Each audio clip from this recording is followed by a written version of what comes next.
Pinabulaanan ng kapamilya aktor na si Daniel Padilla ang chikang hiwalay na sila ng kanyang on-screen partner at longtime girlfriend na si Catherine Bernardo.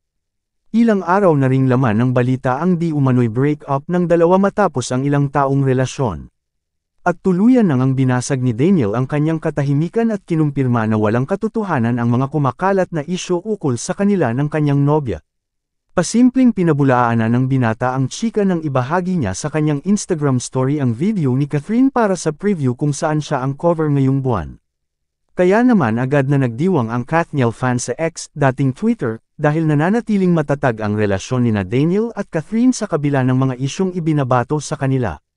Matatanda ang mas lalong usapan ang kaganapan sa relasyon ng dalawang kapamilya stars nang ibalita ng talent manager na si OG Diaz na di umano'y hiwalay na ang dalawa.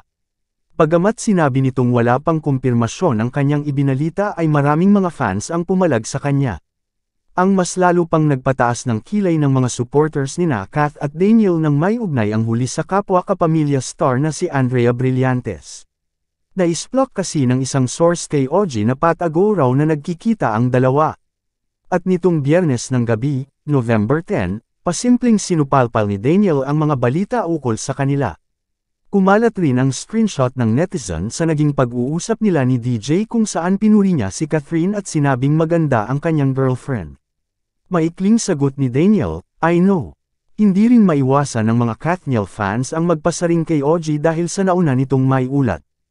Ayan na Daniel Padilla finally debunked the Kathniel breakup allegations, clear na rin naman na siguro na fake news yung light issue ano.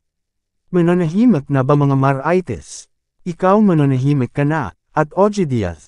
Saad ng isang netizen. Comment naman ng isa, OG Diaz ano na? Ay close na lang kasi ang mouth.